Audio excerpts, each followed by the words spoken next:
Riquitones, how you doing? Welcome back. This is number 3, and I'm with a very special guy.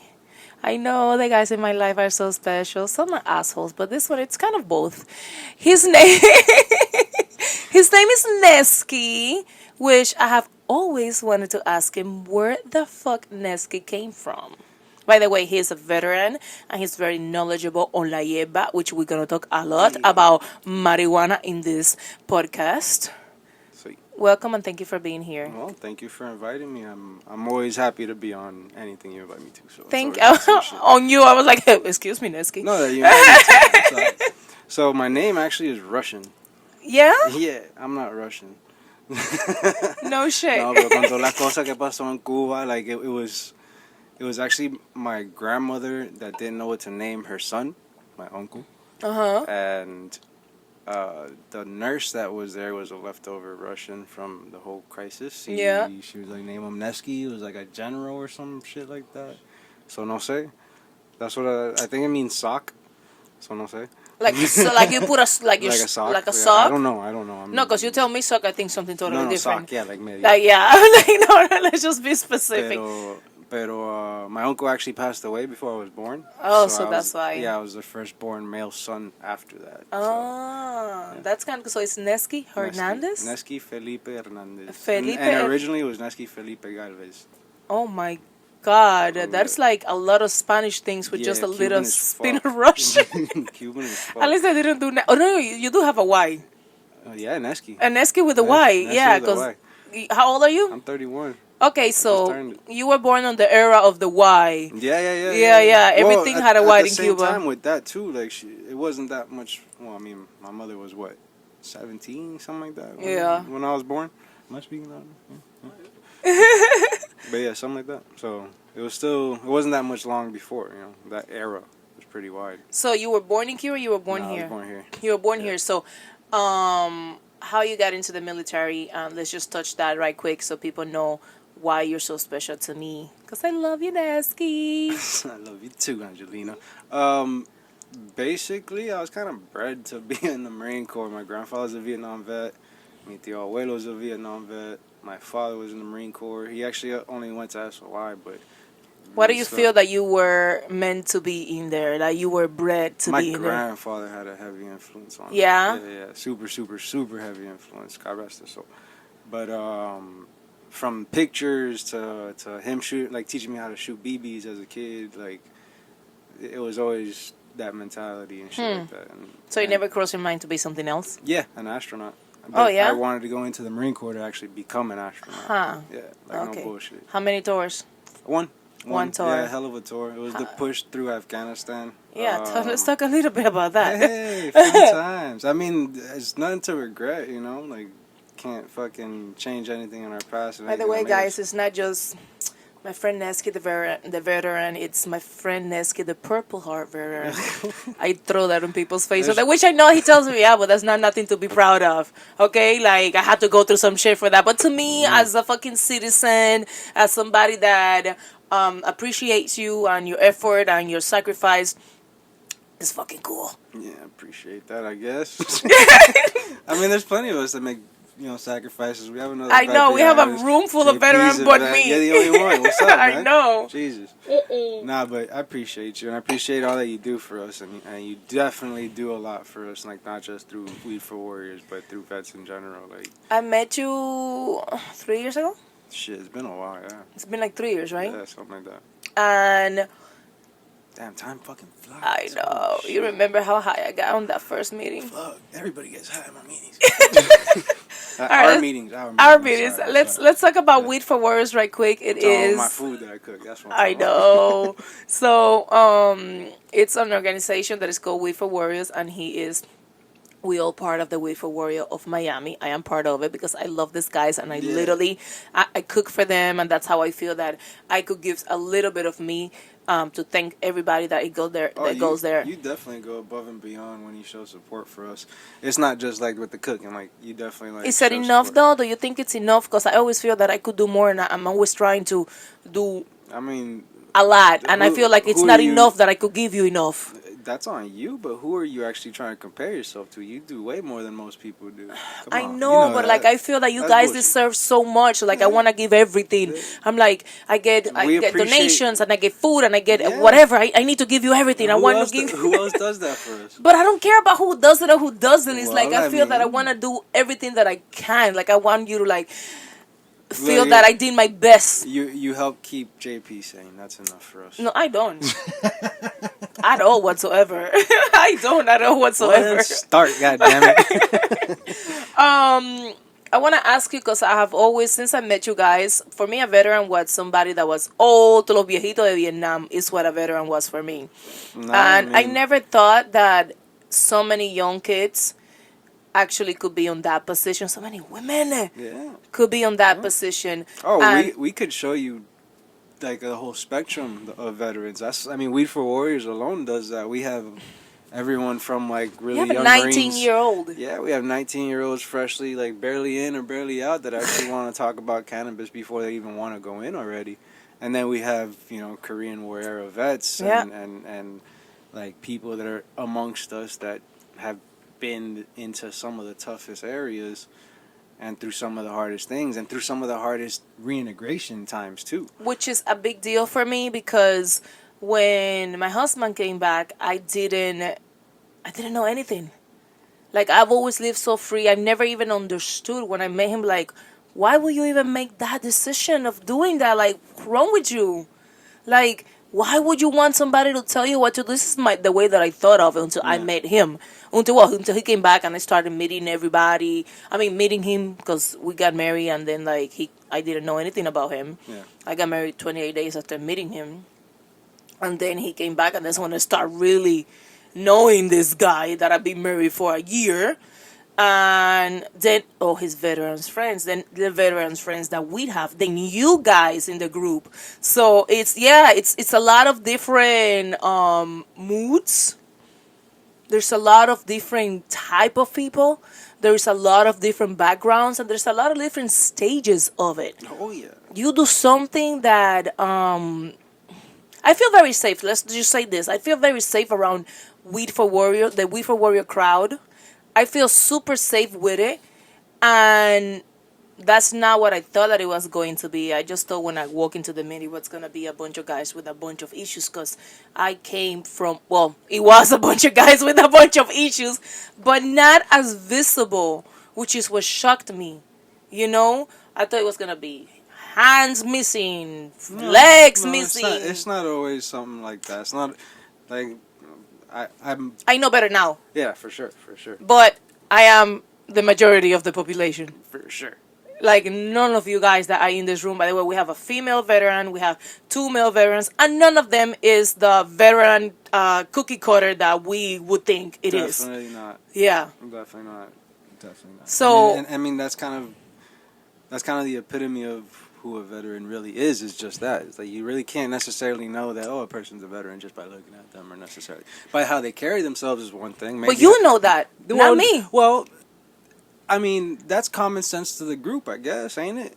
It is. Because, there are people amongst the regular population, the civilian population, that can go and be like, I don't necessarily know what a veteran is. And not necessarily judge them because they're missing a limb or not. Do you go up to someone that's missing a limb and go, did you serve? Yeah. No, never. Exactly. So do you go up to someone that doesn't look like you know what I do? I buy lunches in airports and I pay for everything that I see a person in uniform. I do. I respect that, and then sometimes I'm like, damn, bro, I'm a vet. This fucking guy's a fucking boot butter bar. I wish I could get a fucking dinner right now. I got no money. God damn it. But you see, I spent all my money on this flight. I'm over here. I feel that there should be tattoo that shit on your forehead, bro. I'll get you food. It's okay. I got it on my side. That's an incentive to get females to take off the shirt. To take off the shirt, right? She wears that. All right, there it is. Yeah, right. No, I got a good. I have a lot of questions because obviously everybody goes through their mental struggle, right? I have my shirt of it, but it has nothing to do with anything that you guys do. By the way, Weed for Warrior, it's You want me to go through that? Yeah. So, Because we talking, but they don't know. To kind of begin all of this, definitely. So, Weed for Warriors Project is a national nonprofit. They started in I'll say they, but they as that chapter started in Sacramento, California, but the whole project is basically nationwide. It's a national nonprofit dedicated to raising the awareness of the veteran suicide crisis, and it also advocates for the use of cannabis instead of pharmaceuticals and seeks that as an alternative to other self-destructive measures. You get me? Like, you know. Yeah, I'm not a fan of medicine for myself. Yeah. I'm not a fan of medicine for my mental health for some reason, and after meeting you guys, I'm not a fan of medicine for absolutely nothing. I'm talking about CBD. I'm meeting one right there is a God save for like everything until you get to cannabis. And you already know I am the CBD girl. Yeah. Like, I give it to everybody in my family. Since 3 years ago that I did my boobs and I got them out, and I met this guy a little bit after I start taking CBD. I have never stopped. I didn't take the Percocet for none of my surgeries. I took the CBD and I have also taken the THC, which it doesn't do me all that well because it put me to sleep like a baby, and I do have to pay bills. You should try some raw CBD. Like, if we get you some raw CBD to juice it, because that gets you less psychoactive. So can we tell them the first meeting that I went to? Talk. All right, so I'm getting into CBD, and I'm asking him. It's my fucking podcast. I'm not taking command. Right? I'm a loyal corporal. I'm all right. We go to do a CBD thing in a smoke shop. Remember, it was Smoke Effects, and then what was the guy name? Oh my God, what was the guy's name that actually a medicine gave him seizures? He was trying to get the word out there. Jay. Yes, Jay. And Jay comes by, explains to me. I fell in love with it. I'm like, oh my God, this is such a great idea, veterans! Yay! You know, I'm so excited about it. Yeah. I went a little high to the meeting already, and I get over there, and then I eat a cookie, a very strong cookie. And then I start Googling how to bring weed, how to bring your high down. You have to eat. And it was pizza, and it was sandwiches, and it was this bum ass freaking hot sauce. Let me tell you something. That's the best hot sauce in the world. And I keep eating everything that is on that table. Eating all these people's food that I shouldn't. Eating all these people's food and with the hot sauce. And I'm like, this is getting worse. It's not coming down. It's getting worse. Just like the hot sauce had weed. The hot sauce was so spiked up and strong. At this point, I don't even have taste buds. That's how high I am. I don't even have taste buds. Then I go in to drink soda. The soda had freaking weed. Yes. No, it wasn't soda. It was the lemonades. It was the drinks, the juices or whatever. It was. Everything had. So it was. I slept for 3 days. You had some nice CBD though, right? You gave me CBD that day, no? I had everything. Yeah. It was great. Yeah. It was great, and the best part is that after I went through that, I'm like, I feel great. Wow. And then I went to my second meeting. I started getting more involved, and then we start becoming friends. And I started like being a pain in the ass, calling you every 5 minutes, asking you about everything because I needed to know absolutely everything. I don't think I've been on more podcasts or interviews than ever in my life. I want everybody to know. There's not a minute in my life. There's not a minute on the interview where I do not touch the veterans. See, so how can you say that you don't do enough? Because literally everything that she does, she'll point us out, like legit. She'll just like, I do. Yeah, Weed for Warrior Project, this and that and this. And I do. You guys need to do more. I do. You guys need to do more. Okay, you talked to me about that one time. You said like you correct me, and I was like, we're still not on the same page, and we still don't agree on this. I make people feel like shit for not doing anything for veterans, and he's like, don't do that. I appreciate that. I'm just saying, as a vet community, people might not like that. Not from the vet's point of view, but from I feel that the world doesn't do enough for you guys. I feel that this country doesn't do enough for you guys. To speak plainly, I agree. I feel that there is always the November 11 parade and all the free meals. I'm like, yo, if you're a veteran, you should get a free meal every freaking day of the month if you go into a place, because that restaurant is there because of your sacrifice. Their sacrifice also, you guys are just a part of the sacrifice for everybody, for everything to move on. But I feel that you guys are underpaid, undervalued, very disposable. You guys are treated like shit in this government. Not only the Republicans but also the Democrats. It's just like you guys are trophy wives. I mean, Medal of Honor recipient Smedley Butler said it best. War is a racket. Its greatest profits are in dollars and its greatest losses are in lives. Yep. So, I mean, are you really going to fund what's most disposable that greatly? No. It's so sad. Yeah, so it's a war of the least bidder, like the lowest bidder. And it's just crazy because there's a lot of people that are not educated on how veterans are treated. They think that you guys get houses and cars and $5,000 a month, and I'm like, no. Man, I can't even get good insurance right now. Tell me about that. Let's just talk about right now the veterans in. Let me just drink. Oh, se me acabó el coquito. Se jodió esto. Let me tell you something. Let me tell you something, okay? This is what I'm going through. No, so let me tell you something. Yeah, tell me. I'm going to tell you something. Tell me. You don't know how much of a pain in the ass, and talking about credit. I got 0 credit talking about that. I don't want to play the game, but I'm a vet. I'm 100%. I get enough money to live. Yeah. I can afford to buy myself a decent car or a decent motorcycle. I can make monthly payments. Yeah. Tell me, why is it that I can't get a car? Because like a brand new car, and I can make the payments and make the insurance just fine. And I have credit. It's a credit game. I know. That's my point.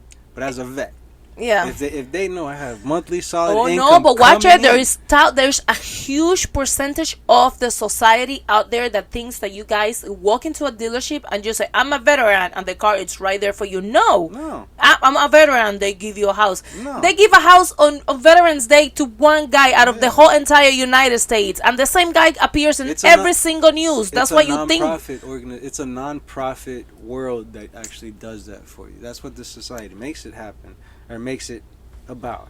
It's the non-profits that will help out the vets. Yeah. You know, and that's what it is. That's why there's We for Warriors. That's why there's The Mission Continues. That's why there's like Wounded Warrior Project. That's why there's what I want. A bunch of organizations out there that are forced to be out there to help out the veterans that are used and abused by the government. Yeah. Disposable. You guys are disposable plates. Yeah. And it's so crazy because I always say this is just like. And that's just speaking plainly, that's all. No, that's what it is. Yeah. That's what I have learned. That's how I feel it. That's why I feel so guilty. As a disclaimer, this is my fucking opinion. And a lot of people. And there's always the veterans that are... I call it the G.I. Joe. I'm so pro-American. I'm so... Oh, no, this is not like that. Dude, you are not even living the way that... Like a human being. Yeah. Like, why are there still... Your mentality is totally different. All your mentalities is totally different than mine. So... Is it for love? What? Being in and all that? Yes, stuff? Like it's a what is it? Everybody has their own. Okay, so I mean, the innate nature behind the military is that modernization has given us, actually has caused us a loss of that tribalism that we've had for tens of thousands of years. For tens of thousands of years, if not longer, we've been parts of tight-knit small communities. Tight-knit tribes, tight-knit this, that, and the other. We've grown larger and larger, and every fucking, whatever amount of years it collapses for a reason. Because we lose sight of that small-knit community.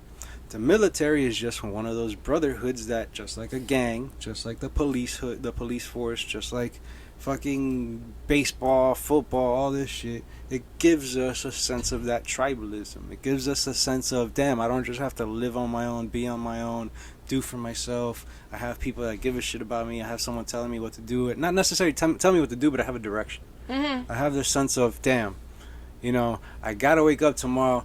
Do I get fucked up right now? Maybe not. But do I get fucked up with my homeboys and get together and whatever and still go out in PT and throw up and whatever? Yeah, fuck it. And that's part of the tribalism too, whatever. It's just giving you that sense of camaraderie, that modernization and us seeking something outside the family and us seeking something that's not just like, damn, down the block. Or on the same finca or whatever. I feel you. It's like the urge that I have for having a family. Yes. Like I always wanted, because I was raised in one, and I was raised with my cousins and being very close and taking care of my elders, and I wanted a husband and kids, and I wanted chickens. I have chickens. I wanted, I wanted what I'm creating. So I guess it's kind of like the same. For me to feel complete, that's what I needed, and for you to feel complete, that's what you needed, or to belong, to be part of it. Yeah. And more so for me in particular, just me personally, was that I had my grandfather and my father and family that was already part of it, and like, that's kind of where my. But that's not everybody's situation, though. For example, all. My brother, he's a Marine. He's right now in Japan. I cried. I bitched at him.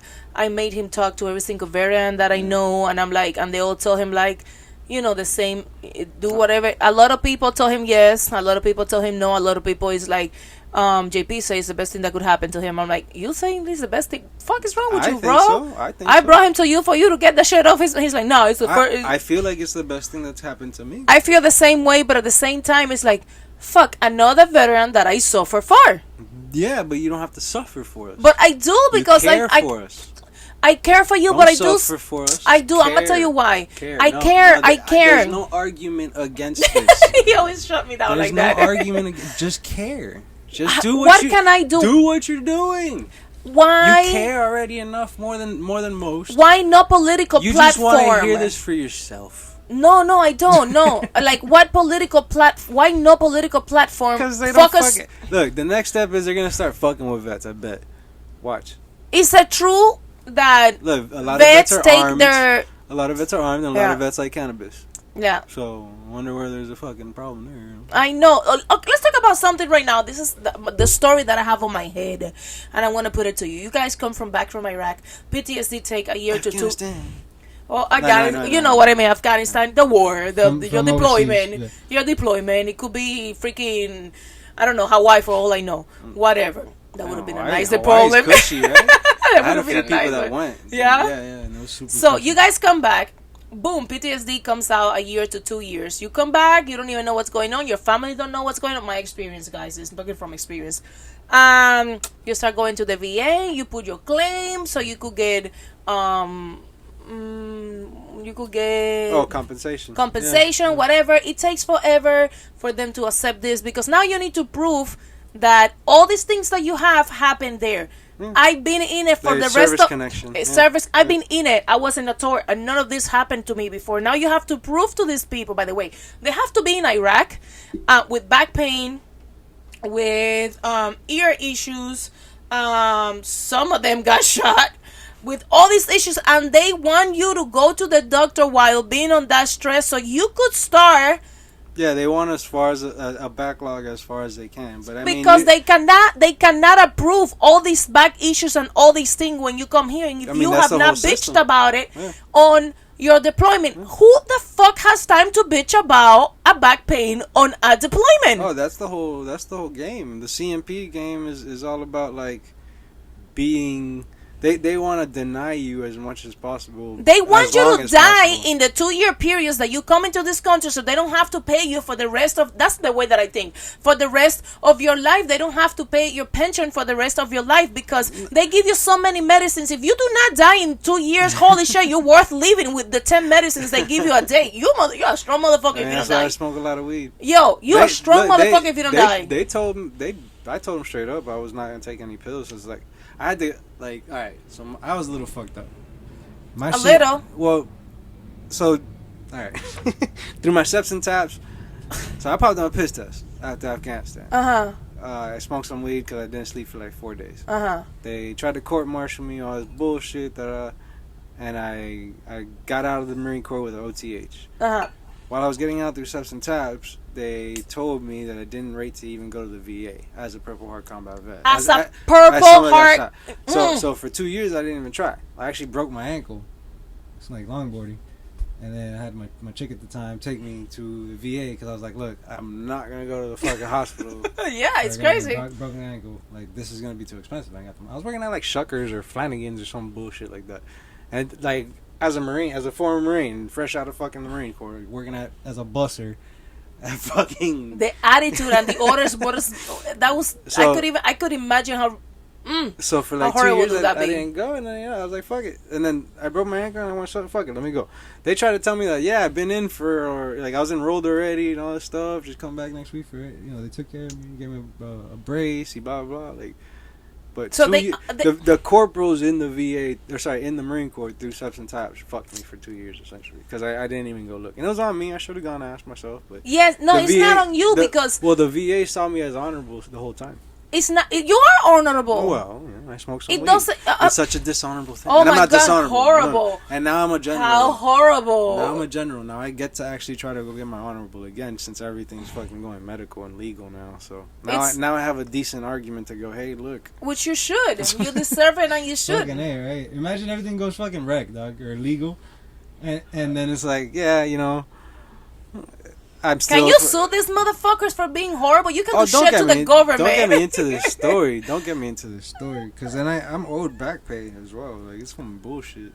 Yes, it's just like there is so much unfairness when it comes to you guys that it's just like, and when I tell you I don't do enough, it's like I don't talk enough about this. There's not enough outlets that pick it up. I have called TV shows. It's a volatile subject. It's very polarizing. And what I mean by that is that you know what the TV shows tell me? When I say, yo, there's a veteran, there's veterans, let's do this and let's do that. And I would not even name names, but it's literally have been every single channel and every single person I know. If you know who I know and what channel I work with, I have called them, all of them. And I have put the veteran thing on the table and their answer. And the answer has been the same. Oh, people don't care about that. It's not juicy enough. They don't care.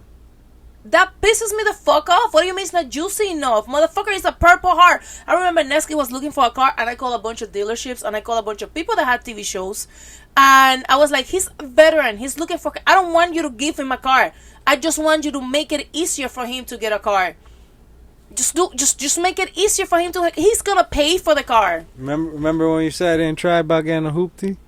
He's gonna pay for the car. You think I haven't tried? I'm like, you need to like literally, and nobody. It wasn't. It's not good enough. It has not been an easy path on this shit. No, it's like it's just not. It's not interesting to people. It's not. It doesn't touch them enough. I'm like, what the fuck doesn't touch them enough? I mean, look at the situation in life, though. Look what we're going through. Look at everything that they've fucking, like, distracted us with. You think vets are interesting anymore? No. No, we're not. How you feel about the matter. way... Something that hurt me a lot. How you feel about the way... Because there's no Republicans or there's not Democrats when it comes to veterans. And when it comes to serving. How you feel... there's no what? There's no Republicans and Democrats when it comes to serving. You guys could think about politics totally different or think about religion totally different and still be brothers, is what I'm saying. That's the way that I look at it. That's the way that I've been told. In the military. In the military. I mean, yeah, until it's right in your face, I guess. Exactly. Because, I mean, with everything that's going on now, for example, like it's a pretty volatile situation. Yeah, you're going to be taking orders and you listen to what's what, but who the fuck is giving the orders? Exactly, which is my question. Donald Trump spoke very ill about John McCain, which is one of the many things that we have seen, right? I didn't feel great because the whole thing about getting caught to me was like, look at this fucking small dick motherfucker. I like... With your fat ass. Like, are you fucking serious? John motherfucking McCain? Bone spur ass motherfucker. Nah, John motherfucking McCain. Are you serious? Man, it's all just a fucking... all of it's just a distraction. Every single little bit of it. Both Trump and Biden and all... It's just... It's all ridiculous. But this is my thing. You have to take order for the same guy that is saying that you guys are worth shit. I mean, that's why I'm not in. Not just because of him, because I smoke weed, but I'm not in. I'm glad. You know? I preempted that move. I smoked some weed before you got. So you feel that when you get into so stupid, when you get into the military, yes, when you get into the military, it's one thing, and as the year passes, you realize that this is a piece of shit. It's not what I thought it was, and the thing is, that's everybody's thing. So, I mean, there's a few different mentalities to it. Yeah. For sure, there's a few different mentalities to it. I know that for sure there's those that are dick sucks. Like, they'll kiss ass and eat shit all day till they get what they want and the rank that they want. Then there are those that kind of go through the ranks and is like, yo, the next 4 will be alright. Yeah. Well, the next, I'm in 8. Well, the next 8, it'll be better. Because I'm gonna get this rank. And they stuck there. Well, it depends too, because it depends what you are, and that's why I say there's a lot of different mentalities to it, because there's a lot of different MOSs to it. Yeah. There's some people in some MOSs that literally have it as a job, and it is a job because it's a job. Yeah. And you get set up. That is not well paid, by the way. Well, actually, some are and some aren't. But what I mean is that you get set up for something after. Yeah. As infantry, me personally, and I'm saying personally, I didn't have the time to go to the schools and take other classes over there. And I was a machine gunner every day for 9 months, fucking out there, if not like on post. Out there, if not on post. Yeah. Like you're doing that. So I didn't have that time over there. Good things that you took from it. All the things that we seek and we looked for in that camaraderie and the brotherhood and things like that. Advice that you give to people that are going in right now. Remember, grab onto a little piece of yourself and don't hold on, and never let go. Never let go. Yeah. Let's talk about sex. How you have sex in? Let's talk about sex. Just because I'm gonna cry. Let's talk about. Let's talk about sex. I mean, that's how I survive. No bullshit. It's like how you survive. You're holding a little piece of yourself. A little piece. Yeah, this little sliver. That's all it takes. Because you need to. If you're gonna be infantry. If you know you're going to war to go to war. Yeah. You have to hold on, because you still have to be that monster. Plain and simple. You will not survive if you're not a monster. You are a pit bull that gets fucked up the entire time and gets pissed off the entire time until they let that leash go. Yeah. And you go and you do what you gotta do and you survive because they fucking told you to, and you go do what you gotta do to survive and bring as many of the people back as you can. But besides that, you just fucking hold on to a little piece of yourself and you let that robot go and you just keep going. Because all you're doing is taking orders. And you go drink a little bit, go fuck a little bit, go. How do you? Let's talk about sex on the army, because that's always been Marines here. Well, in the force, because it's everybody. Look, Marines fuck different. I don't know. Not whatever. I'm surrounded by so many too. I think JP is the only National Guard, right? JP. That's the girl. I think JP is the only National Guard. Everybody else is even my brother. Oh my god, I can't even. Ugh. All right, sex. Are you guys allowed to have sex on deployment? Because how can somebody live without sex? It's impossible. This is what fucks me up.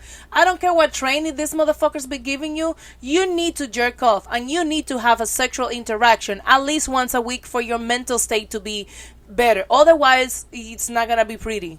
Like, and I feel that that's not being given the importance that it should be given in the military. I mean, the sexual release is definitely there if you have the porn. So, I mean, that's what me personally I had to do. So there's no fucking between you guys over there, like on deployment? I wasn't fucking nobody. I had my porn and that's it. Like, I could practice I could practice some abstinence and like. No, you can't, because once you have it, your brain already develops the need for it, and if you do not... Well, it's a little different when you're in combat, too, because you ain't always thinking about that. You get me? Like, right. It's like, yeah, there's a few times where I was in the combat and I'd fucking get back and have a hard on, because I was like, shit, that adrenaline, and have to go to the fucking head and, jerk it off. But at the same time, there's times where, like, damn, we just lost somebody, someone got hit. Yeah, I get it. It's not all the time. Yeah. There's a huge shut-off, and also the saltpeter. They fucking put that shit in the food for sure. Like, yeah. Like that shit, how's the food? Horrible. People think you eating filet. People think you eating filet mignon. Watch it. Well, yeah, sometimes. Man, who ate filet mignon in deployment? We've been having steak and lobsters quite a few times. What you mean? You about to die sometimes. What fucking camp you were on? Hey, look, no, camp, nigga. We were out there. We were in the front. And sorry, I'm dark skinned, so I can say that. Just so y'all know, I don't know if this is a sensitive subject. But like, so that we had like steak and lobsters because you're out there. Yeah. You get me? And we were in the push. We were the tip of the spear for Operation Mostrock. We were, 1-6 was there fucking a month and a half only before we got there, and it was only to build up, and we got all our shit and started the push. You get me? Like, what year was that? 2010, and we were there till 2011. Yeah. Oh, you guys went around the same time. Yeah. Huh. Yeah. Okay. We were in South Marja, in Helmand Jesus. province. What you think? So real quick about the Yeah. food though, the Yeah, let's food talk was about all the- shit except for the steam bath. Like sorry, except for it was all steam bath and it was all shit, but except for the A&A would every once in a while make us some rice, and that shit was fire, dog. Some lamb and rice, or chicken and rice. Well, what? Super fire, super fire. When especially when you're eating MREs and steam bath shit. Oh my god. Uh, Dog. Giving me heartburn. So there's no like, oh, I'm a vegetarian, I cannot eat that. In Yeah, the you have army. vegetarian MRE if you want. Really? You try to eat that all day, every day if you want. He says that with his Binga. fucking hurt. Mira. I quit- never ate that shit. I would take like the most I would do is take like one or two two or three MREs, cut them up and mix different shit. You make your own. Yeah, I make my own. You know, Yeah. you gotta survive one way or another. But yeah, we would also get some lobsters. Besides the benefits of what you have learned, what do you think that everything that you went through and that you still go through to the day of your last breath, you will still go through fights, internal fights every day. You do. You're human. Yeah. And then yours are kind of like on steroids because of what you went through. That's the way that I think of. What do you think that has keeping you from doing? Has it keeping you from having a family? Has it keeping you from owning a dog? Has it kept you from becoming a lawyer? Like, do you think that the decision that you made and what it cost you and what it took from you, you know, because even me being a porn star, what it have taken from me, it has cost me. I cannot be in any political career ever if I wanted to because I was a porn star. Like, it's impossible. That shit is gonna be a joke. Isn't fucking Melania a goddamn porn star? Oh my god, you need to stop. What have these decisions that you made has kept you from doing? What has taken from you that you cannot do? That's a loaded question, and I can answer it a few different ways because there's the reality of it, and then there's the perceived reality of it. My perception on me, and it's actually two sides. My perception on my own person, like on my own path, was the fact that one, it hurts, you know, from the gunshot and shit like that, and there's some disadvantages to being shot there in the hip. You know, it's pain, but I can push through that. The other side is relationships, but there's been lots of learning curves. There's been lots of lessons, and I've already been to that point where like I know my triggers.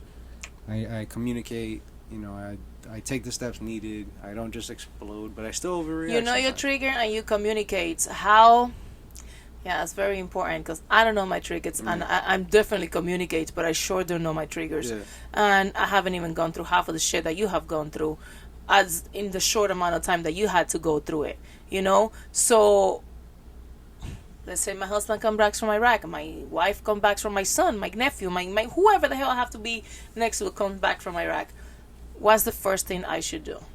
Hug him. I keep saying Iraq deployment. Jesus Christ. Hug him. Hug him. Yeah. Boom, I hug him. I sucked his dick. It's my husband. Boom, he already released. How do I start working on this man? How do I start working on this person that I love? Well, I mean, everything is From day one. Everything is situation dictates. Everything is. I can't. And it's not that I refuse to. I don't think I can answer that from right off the back. It all depends on what that person's gonna need. Yeah. If that person is someone that wants to be heard, you listen. If that person is someone that just needs a little bit of space, that needs a little bit of time, needs some reassurance, you know, make sure that you're there for them at night, type shit. Because that's one of the things that we lose, is someone having our back. Yeah. You get me? Patience is probably one of the biggest things, and it's probably one of the biggest downfalls. Which I don't have any, but I have had a lot of it. For this situation, I have tons of patience for some reason. So patience is something that I've probably like been requiring more than most in my personal like experience. What I mean by that is like I almost fuck up and push to the point where it's like, yo, I just need that one extra nodule of patience. You get me? Like that's how I am. I don't know why. That's like a sabotage, self-destructive bullshit. That's one of my flaws. And I think that's one of the things that have happened with that with the Marine Corps personally, because of, I don't know, that abandonment and like me getting fucked by the Marine Corps and me losing out on my tribe or a tribe that I I kind of was created into and all this shit. You get me? I had found something that I was really part of, and then I lost it. Yeah. So that's kind of what I do to myself in my relationships, is I lose. Got it. So, I mean, being patient is probably. I mean, real quick, what do you think? What do you guys think as far as patience? Is definitely number one. Patience, I think it's number one. She's too out there right now. She had a piece of cake. Shout out to Chef, everybody. Shout out to Winwood Glass of Vape right now too. THC. Yes, shout out to all those two amazing companies that we just mentioned that keep us going. All them critical can of chefs out there. Yes. Listen, before we close it, I want to tell you how you help me. Right? There's something that you do. I know it's all about me. I'm so fucking That's full what it's of all it. about. It's our perspective on reality. Jesus. It's our universe. So full of shit. That's my theory on the multi-universe. Theory is that we all have our universes. Aren't there all our universes? Like, you have your perspective in your bubble. I like that. And I have mine. I mean, there's probably multiples of us. Yeah, definitely. But no, there's only one Angelina. Let's just get that straight. Oh, no. What I mean is, yes. There's the multiple of me. Yes, but of this dimension. I'm not that high yet to start talking about this. Yeah. I already watched The Flash and that fucked me up for a few days. Well, Listen. there you go. Yeah, the yellow Flash, right? There you go. That's what I'm talking about, right? He's the opposite, right? Yeah. So, I'll tell you how you have helped me. Number one, you guys have opened my horizons. I have opened my mind to so many different lifestyles, so many ways of treating people, so many ways. There's something that you say all the time, which is like, watch the next guy. And you know when somebody's walking into the meeting and they're going through it. Like, I didn't know now. Like, I know better. Like, on looking at people now. And I've learned that from you guys, from talking to you guys. Something else is that you guys want to be treated as normal because you are normal. Yeah. Oh, thank you for your service. Oh my God. My favorite one. Happy Veterans Day. Nah, I think, man, that was good, but that's I don't like it. I'm not a veteran. But if you really get that thank you for your service all the time, like you're. Oh my God. Okay, so like I've started, and I do what my boy says. My boy says it's kind of a dick move, but he's like, yeah, you're worth it. That is fucking great. I am using that next time that I talk about veterans. I want to thank them for their services. I'm like, yeah, you're worth it. I just say, listen, when people say, no, I want, thank you for the services, like, no, don't thank them. Do something for them. Next time that you go to the voting booth, next time that you go and bitch because of this, you bitch about they not, and then that's when you told me, stop doing that. And I stopped. I have stopped a little bit. Well, I should rephrase. Don't stop it. Do it differently. You can keep doing it, Angelina. Do you've accomplished a lot of great things. You do what you gotta do. I'm like, no. When was the last time you did something for a veteran? There you go. No, I gave $1 to a homeless. Fuck, you know he's a veteran or not. That's not doing something for. I hate that shit, bro. Like in person, I hate that shit. I hate that in person where she was like, and dude was like in front of me like. Like not knowing what the fuck to say for a sec. Well, I'm raising my son to I was like, I'm raising my son to respect veterans. To respect veterans. I ain't doing shit, motherfucker. So una pinga. I was telling the dude like that, and he was like, he didn't know what to say. I'm like, you haven't done shit for a veteran. Let me tell. What have you done for a veteran? When was the last time you did something for a veteran? Because everybody love to say they do something for it. What is it that you do? Having them in your mind and thanking them spiritually, that's not doing anything. That's what society doesn't understand. People don't people don't do shit for veterans. There's multiple perspectives on that too. You could look at places like Israel, but at the same time, and I know Israel is everybody serves, like everybody's supposed to do mandatory 2 years, but everybody sees that as normal. Cuba too. Yeah. So I mean that goes a long way because it instills some sense of camaraderie in everybody that goes through it, and it also normalizes a lot of things like weapons and self-reliance and teamwork and training. And teamwork and training and all that stuff. So I overstand why people don't do more. I overstand why people don't see it as an important subject. And in reality, it's not an important subject because it's not on most people's mind. Because it's not on their everyday thing.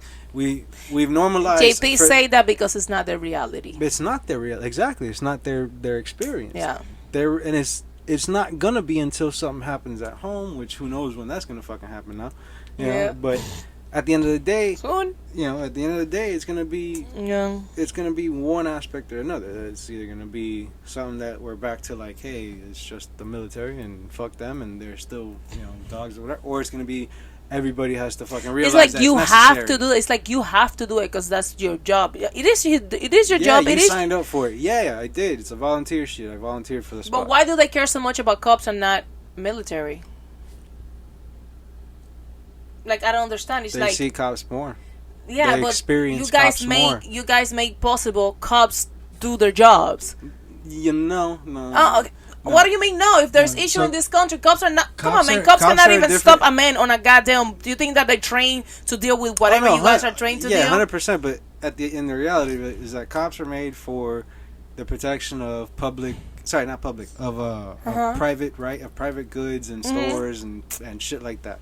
It's not meant to fucking public service.